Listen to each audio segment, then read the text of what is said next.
संघ को डिफेंड करने वाले हमारे बैरिस्टर टीजे केदार, इन्होंने असेंबली में कहा, वो संघ को डिफेंड कर रहे कि मैं डॉक्टर हेडगेवार को जानता हूं, वो पागल आदमी नहीं है जो कहेगा कि हिंदुस्तान यह हिंदू राष्ट्र है। ये हमको डिफेंड कर रहे हैं। माने हिंदू राष्ट्र की कल्पना, हिंदुत्व की कल्पना यह कितनी कम लोकप्रिय होगी या अप्रिय होगी, इसकी कल्पना हम कर सकते हैं।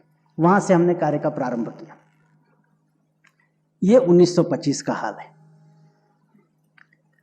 अब समय बीतता गया, 30 साल चले गए, हम 1955 में आते हैं। 1955 में क्या हालत थी? अभी अभी राष्ट्रीय स्वयंसेवक संघ पर जो पाबंदी थी वह उठ गई थी। पाबंदी के कारण संघ को काफी स्ट्रेन हुआ था, शाखाएं फिर से गठित करना शुरू हुआ था, तरह तरह के लांछन संघ पर लगाए गए थे। इन लांछनों से इनका निराकरण कैसे किया जाए, इस चक्कर में लोग थे। और उधर कम्युनिस्टों का हाल क्या था? दूसरा महायुद्ध अभी समाप्त हुआ था। दूसरे महायुद्ध के समाप्ति के समय ऐसी कुछ पोजीशन आ गई थी जिसके कारण पूर्वी यूरोप के सभी छोटे बड़े राष्ट्र रशिया के प्रभुत्व में आ गए थे। 48 में एक क्रांति चीन में होकर एक बड़ा जनसंख्या वाला देश कम्युनिस्ट बन गया था।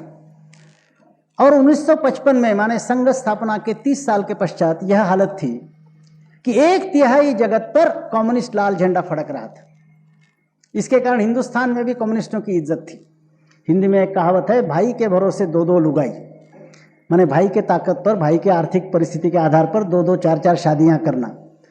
तो यहां भी कम्युनिस्टों का बड़ा शान ठाट बड़ा जोरदार था, क्योंकि 1/3 जगत में उनका झंडा लहरा रहा था। इतना ही नहीं, तो 1960 तक एक केंद्रित कम्युनिस्ट जगत था।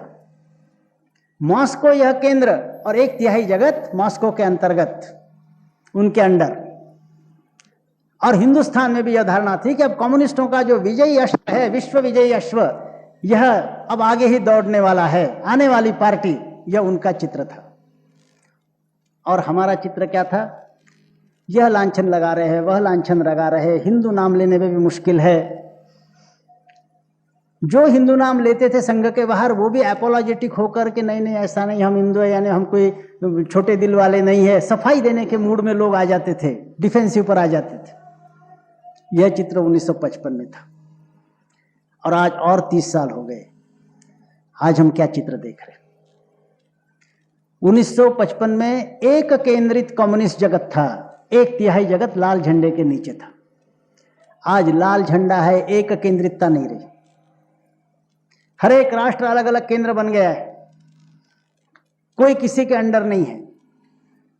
एक कम्युनिस्ट देश दूसरे कम्युनिस्ट देश के खिलाफ लड़ रहा है, रूस चाइना के खिलाफ लड़ रहा है, चाइना वियतनाम के खिलाफ लड़ रहा है, वियतनाम काम्पुचिया के खिलाफ लड़ रहा है, युगोस्लाविया रूस की टांग खींच रहा है, रूस युगोस्लाविया की टांग खींच रहा है, आपस में स्पर्धा शुरू चल रही है।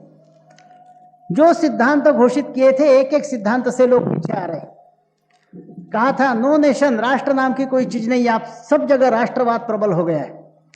कहा था कि फैमिली वगैरह कुछ नहीं है, परिवार नाम का कोई यूनिट नहीं, कॉमन हो जाएंगे, कम्युनिस्ट टूट रहे हैं, परिवार, हर कम्युनिस्ट देश में परिवार दृढ़मूल होता जा रहा है। एक एक सिद्धांत कम्युनिस्ट देश छोड़ते जा रहे हैं। यहां तक कि अब कुछ कम्युनिस्ट देशों ने यह भी कहा कि मार्क्स को हम बड़ा मानते हैं, लेकिन मार्क्स ने 100 साल पहले कही हुई बातें आज लागू नहीं हो सकती। आज हमें अपने ही राष्ट्रीय विशेषताओं के प्रकाश में अपना रास्ता खोजना पड़ेगा। इस तरह की बात आज कम्युनिस्ट देश कर रहे हैं। और इसके कारण यह जो एक स्वप्न था कि एक केंद्रित कम्युनिस्ट विश्व रहेगा, यह सपना टूट गया है। आपस में स्पर्धाएं चल रही। सिद्धांत के नाते हर कम्युनिस्ट देश में कम्युनिज्म पीछे हट रहा है। एक एक सिद्धांत की चर्चा यहां नहीं करते, लेकिन हर एक सिद्धांत छोड़ना यह कम्युनिस्ट देशों में चल रहा है। और संगठन शास्त्रज्ञ के नाते विशेष जिनका नाम लेनिन का लिया जाता है, उनके संगठन शास्त्र के नियमों के अनुसार चलने वाली पार्टियां, आज उनका हाल क्या है? हिंदुस्तान में यदि हम देखते हैं तो हिंदुस्तान में 31 ग्रुप से जो कम्युनिस्ट के नाम से चलते हैं, 31 नक्सलाइट्स वगैरह सारे मिलकर, माने जो सारे दुनिया को एक छत्र के अंतर्गत लाने के लिए निकले थे, उनके हिंदुस्तान में 31 झगड़े वाले ग्रुप है। हमारा प्रारंभ तो नागपुर के गली से हुआ था, कोई हमको पहचानता नहीं था। आज राष्ट्रीय स्वयंसेवक संघ की शाखाएं बढ़ गई, संख्या बढ़ गई। जिन संस्थाओं में और कार्य क्षेत्रों में स्वयंसेवक काम कर रहे उनकी संख्याएं बढ़ रही, उनका प्रभाव क्षेत्र बढ़ रहा। जो कम्युनिस्टों के अड्डे ऐसे कार्य क्षेत्र माने गए थे, वहां भी स्वयंसेवकों के द्वारा संचालित संस्थाएं कम्युनिस्टों से अधिक बलवान आज दिखाई देती है। और संपूर्ण राष्ट्रीय स्वयंसेवक संघ एक कॉम्पैक्ट यूनिट, एक असंध इकाई इस नाते हमारे सामने आता है, जहां सारे दुनिया को एक करने वाले कम्युनिस्टों के हिंदुस्तान में 31 विभाग है जो आपस में एक दूसरे की टांग खींच रहे। यह दृश्य हम देखते हैं।